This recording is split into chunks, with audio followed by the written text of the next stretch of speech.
ओम शांति।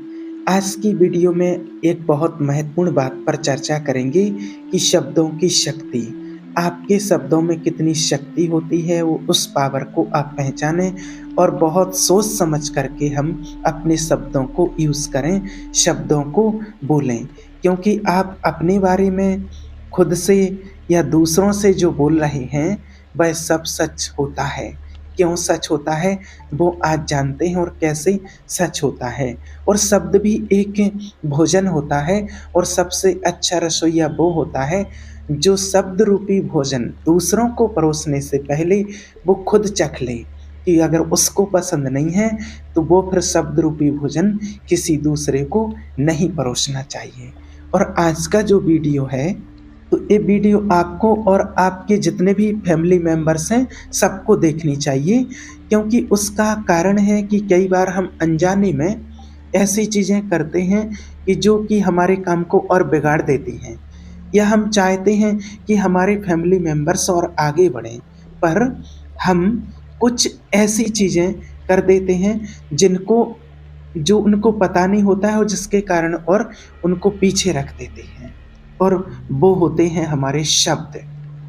आपने देखा होगा कि जैसा आप सोचते हैं कि यार ऐसा नहीं कि ऐसा हो जाए, और वो ही हो जाता है अधिकतर। और क्या है, आजकल पॉजिटिव तो लोग बहुत कम सोचते हैं, वो तो सोचते नहीं क्योंकि उसकी तो कसम खा रखी है। आप एक बात ध्यान रखिए कि आप जो नेगेटिव सोचते हैं, मैं ये नहीं बोलता कि जो नेगेटिव सोचते हैं वो ही होता है, नहीं। ये बोला है कि जो आप सोचेंगे वो सब आपके सामने प्रकट हो जाएगा। जीवन यही है। आपने सोचा कि मेरा जीवन बहुत अच्छा चलेगा, तो बहुत अच्छा बन जाएगा। आपने सोचा मेरी ज़िंदगी में ऐसा ना हो जाए, तो वो हो जाएगा। क्योंकि ये परमात्मा के महावाक्य हैं। स्वयं भगवान ने कहा है कि जैसा सोचोगे आप, वैसा बनोगे। आप जैसा अपने जीवन को बनाना चाहते हो, वो आपके हाथ में है। ये स्वयं परमपिता परमात्मा के महावाक्य हैं, वो परमात्मा ने कहा है। आप सोचते मैं ये काम कर रहा हूँ, ये परीक्षा दे रहा हूँ, इसमें फेल ना हो जाऊँ, और आप फेल हो जाते हैं। आपने सोचा कि मैं ये परीक्षा दे रहा हूँ, लेकिन मुझे पूरा विश्वास है कि मैं इस परीक्षा में पास हो जाऊँगा, आप पास हो जाएँगे। जैसा आप सोच रहे हैं, वैसा आप अपना जीवन बना रहे हैं। तो आपको अपने थॉट्स पर और दूसरा अपने शब्दों पर ध्यान रखना चाहिए कि मैं बोल क्या रहा हूँ। क्योंकि आपके बोलने का, जब आप अपने बारे में खुद से बात करते हैं, उस समय ध्यान दीजिए, निरीक्षण कीजिए कि मेरे विचार क्या हैं मेरे प्रति, नेगेटिव हैं या पॉजिटिव हैं। मतलब मैं अपने जीवन के बारे में, खुद के बारे में क्या सोच रहा हूँ या क्या बोल रहा हूँ। मैं खुद से क्या बोल रहा हूँ, खुद के बारे में क्या सोच रहा हूँ, ऐसा होगा तो ऐसा हो जाएगा, ऐसा होगा तो ऐसा होगा। तो हमेशा अपने थॉट्स का निरीक्षण करना चाहिए। या हम जब दूसरों को बोलते हैं कि अरे क्या हो गया है, अरे मेरी तो ज़िंदगी खराब हो गई है, भगवान ने तो मेरी किस्मत में क्या लिखा है, कुछ भी काम करने जाता हूँ वो होता ही नहीं है, और ऐसा शुरू से ही है मेरे साथ कि कभी अच्छा तो हुआ ही नहीं है। और ये चीज़ आपके अवचेतन मन तक पहुँच जाती है। अब आप करके बता दो उस काम को, तो माने।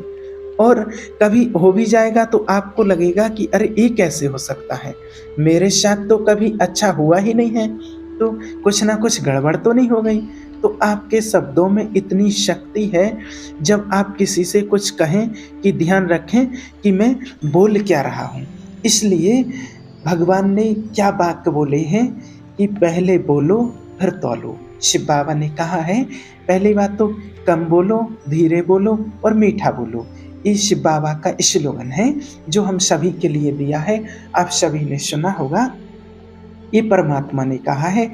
और फिर तौलो, पहले तौलो फिर बोलो, कि मेरे बोल को तौलो, मेरे बोल से किसी को कष्ट ना हो। ऐसे बोल पहले अपने अंदर तौलो फिर बोलो। आपने कई बार ये भी देखा होगा कि घर में अगर छोटे बच्चे होते हैं और वो कोई ऐसी बात बोल देते हैं, कोई गलत बात बोल देते हैं, कुछ ऐसा कि मैं मर जाऊँगा, मैं ऐसा कर दूँगा, तो घर में बड़े लोग जो होते हैं, माता-पिता, वो एक चाँटा लगाते हैं उनमें क्यों आज तो बोला ऐसा, आज के बाद कभी नहीं बोलना। तो फिर वो कहते क्यों बोलने से क्या हो जाता है क्या? तो बिल्कुल हाँ, हो जाता है। क्योंकि जब हम बोलते हैं तो उससे वाइब्रेशन बनती है। जो हम बोलते हैं उससे वाइब्रेशन बनती है, ये पक्का है। आपको एक प्रैक्टिकल छोटी-सी कहानी बताते हैं, जो शायद कुछ लोगों ने सुनी भी होगी। ये प्रैक्टिकल घटना है और अगर जिन्होंने नहीं सुनी हो तो आप सर्च करके सुन भी सकते हैं, पढ़ भी सकते हैं, उसको देख भी सकते हैं। जिन्होंने ये हमारी जो बल्ब का आविष्कार किया है, उनका नाम तो आपने शायद सुना ही होगा। थॉमस अल्वा एडिसन उनका नाम है, जो अमेरिका के एक महान वैज्ञानिक हुए हैं। तो क्या हुआ, जब ये छोटे थे स्कूल में गए, जब इनको स्कूल में एडमिशन करवाया गया तो जो उनके प्रिंसिपल थे उन्होंने एक चिट्ठी लिख करके और इनके हाथ में दे दी और कहा कि अपने घर पे दे देना। तो वो उन्होंने आकर के अपनी मम्मी को वो चिट्ठी दे दी चिट्ठी। मम्मी ने वो चिट्ठी पढ़ी तो इन्होंने पूछा कि क्या लिखा है उस चिट्ठी में। अब ये तो पढ़ नहीं सकते थे, तो छोटे थे।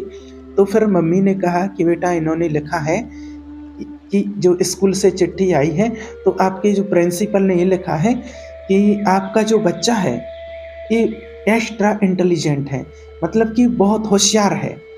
और हमारे स्कूल में जो टीचर हैं और वो इतने लायक नहीं है कि आपका बच्चा इतना होशियार, इतना इंटेलिजेंट है कि इस बच्चे को पढ़ा सके।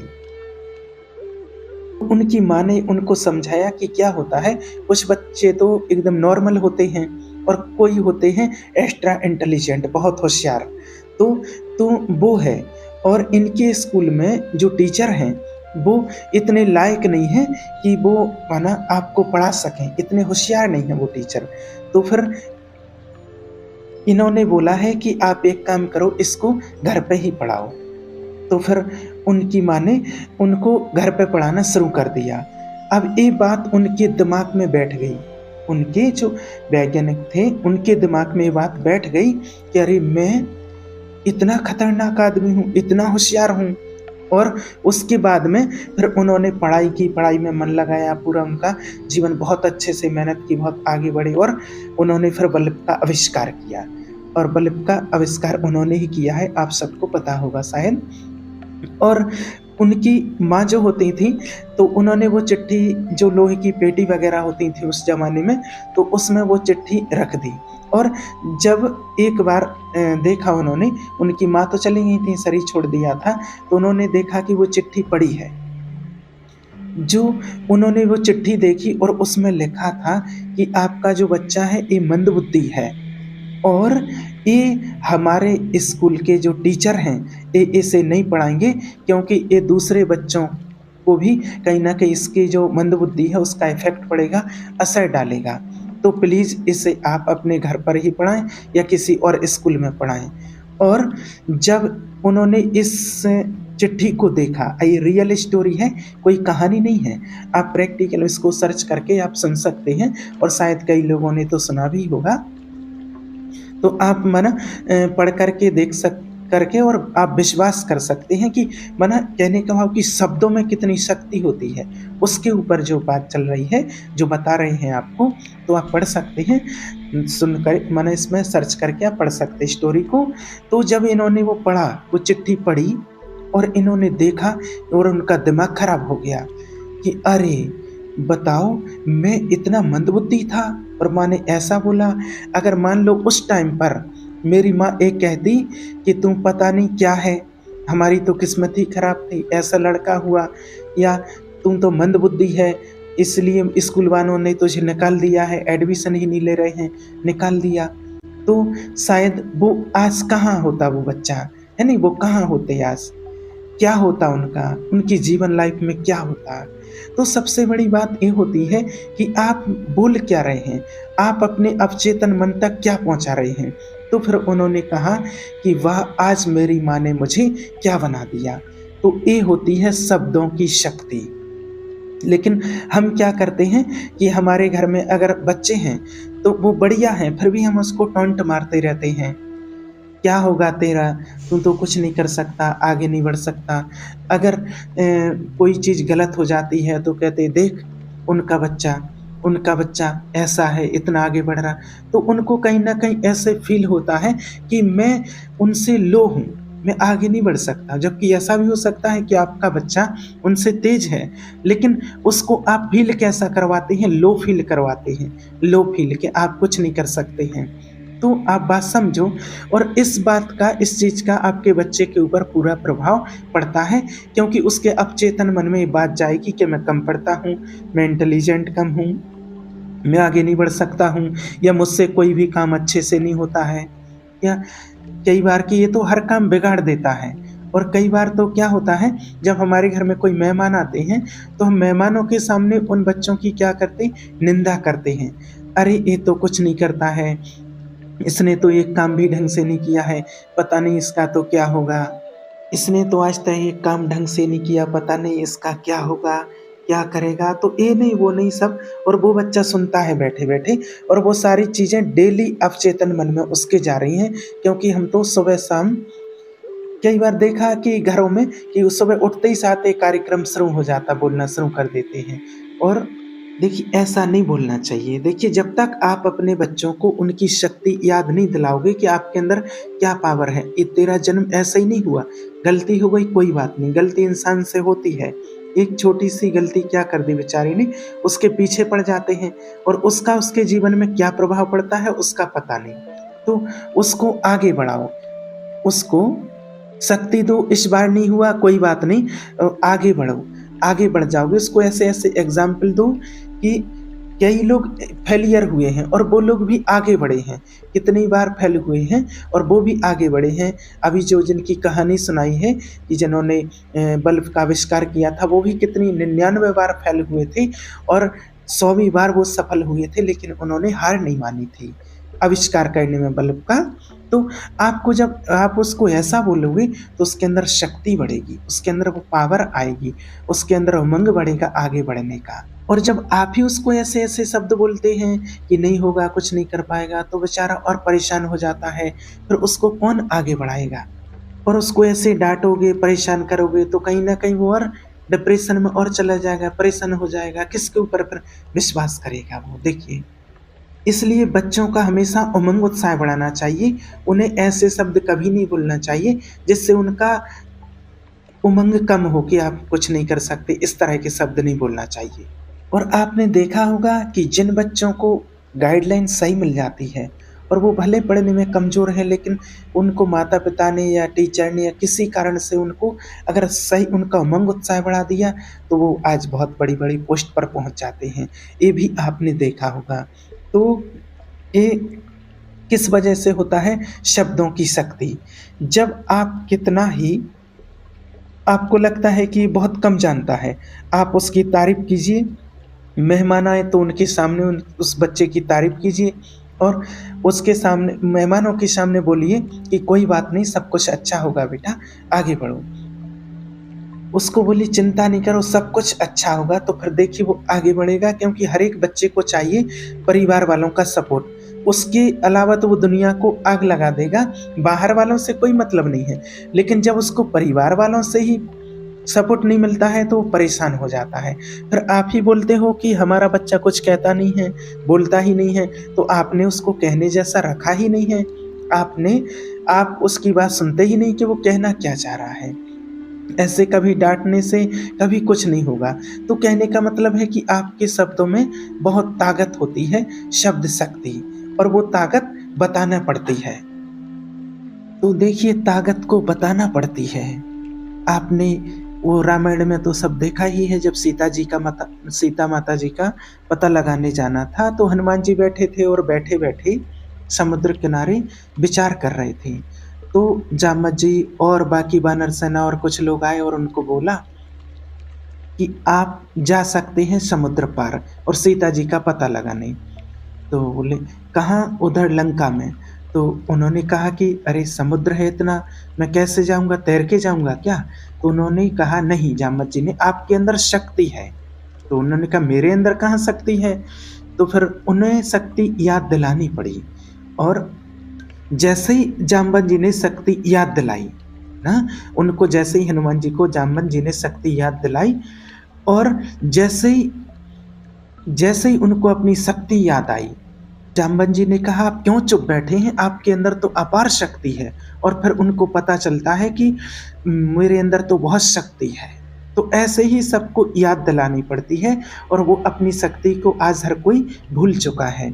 और इसलिए शिव बाबा भी कहते हैं कि आप कौन हो? उस शक्ति तो याद करो, आप हो कौन? कौन-सी आत्मा हो? आत्मा नहीं, आप कौन-सी महान आत्मा, देव आत्मा, वो आत्मा हो जो चाहो आप वो कर सकते हो। बस अपनी शक्तियों को इमर्ज तो करो। इसलिए आपको ये ध्यान रखना है कि आप क्या बोल रहे हैं अपने लिए, खुद के लिए, दूसरों के लिए, अपने बच्चों के लिए, अपने परिवार वालों के लिए। इस बात को आपको बहुत ध्यान रखना चाहिए। इस बात का आपको अच्छे से निरीक्षण करना चाहिए कि मैं बोल क्या रहा हूँ। बहुत इम्पोर्टेंट बात है ये, आपके शब्दों में बहुत शक्ति होती है। हमेशा अपने लिए, अपने परिवार के लिए अच्छा बोलिए कि मेरा जन्म किसी विशेष कार्य के लिए हुआ है, किसी विशेष उद्देश्य के लिए मैं यहाँ पर आया हूँ और समय आएगा तो वो काम मेरे द्वारा करवा लिया जाएगा और मुझे हमेशा पॉजिटिव रहना है। हमें शिव बाबा क्यों बोलते हैं, वो परमात्मा डायरेक्शन क्यों देते हैं कि हमेशा शॉमान का अभ्यास करो, हमेशा शॉमान ले लो। मैं देव आत्मा हूँ, मैं महान आत्मा हूँ, मैं पुण्य आत्मा हूँ, मैं मास्टर सर्वशक्तिवान हूँ, मैं खुशनसीब आत्मा हूँ, मैं ईश्वर की संतान हूँ। तो मना ये बोलने से क्या होता है, क्यों शिव बाबा हमें ये बोलते हैं शॉमान का अभ्यास करने का, शॉमान का चिंतन करने का। इससे क्या होता है, बात इससे अवचेतन तक पहुंचती है। जो आप बोलते हैं कि मैं बहुत पावरफुल आत्मा हूँ, मैं महान आत्मा हूँ, और जब आप अपने आप से ऐसा बोलेंगे तो वो सारी शक्तियाँ आपके अंदर आएँगी और फिर अंदर से बाहर निकल के आएँगी। इसलिए आपके शब्दों में जो बहुत शक्ति होती है, इसलिए जो भी बोलते हैं बहुत सोच समझ करके बोलिए, फिर चाहे चाहे वो कोई भी शब्द हो। इसलिए बाबा कहते हैं कि आपको बहुत सोच समझ करके बोलना चाहिए। ये भगवान के महावाक्य, ये भगवान के शब्द हैं कि अपने को कभी निर्बल, दुखी नहीं समझो, कभी अपने अंदर हीन भाव नहीं लाओ कि मैं कुछ नहीं कर सकता हूँ, मेरे साथ ऐसा नहीं हो सकता, कभी नहीं। कई बार बात-बात में ऐसा बोल देते हैं, अरे हम तो गरीब आदमी हैं, हमें कौन देखेगा, हमारे यहाँ कौन आएगा, अरे वो तो बड़े आदमियों के काम है। नहीं, ये शब्द आपको कभी नहीं बोलना है, कभी भी ये शब्द आपको नहीं बोलना है। देखिए, हम भी उसी परमात्मा की संतान हैं, उसी की वो संतान हैं। बस कहीं न कहीं कुछ चीज़ें हैं जिनसे आज वो आगे हैं, तो उन चीज़ों को हमें समझनी पड़ेगी। तो आपको विशेष ध्यान रखना है कि मैं क्या बोल रहा हूँ और क्या सोच रहा हूँ, उसका निरीक्षण करना है। कभी भी अगर घर में आप अपने घर में जो छोटे हैं या बच्चे हैं, उनको मेहमान के सामने, किसी के भी सामने आप ये बोल के देखना कि हमारा बच्चा तो बहुत होशियार है, बहुत इंटेलिजेंट है, बहुत पढ़ता भी है। फिर देखो जब वो बच्चा सुनेगा ना तो वो खुद पढ़ने बैठ जाएगा, क्योंकि हर एक व्यक्ति को चाहिए कि लोग मेरी तारीफ करें। तो जब घर वाले उसकी तारीफ करेंगे तो उसके अंदर वो एनर्जी आएगी, तो फिर वो कभी भी अपनी को हीन भावना से फील नहीं करेगा और फिर आप देखना वो बच्चा कितना आगे बढ़ जाता है। तो इन शब्दों का आपको विशेष ध्यान रखना है, सोच समझ करके ही बोलना है। ओम शांति।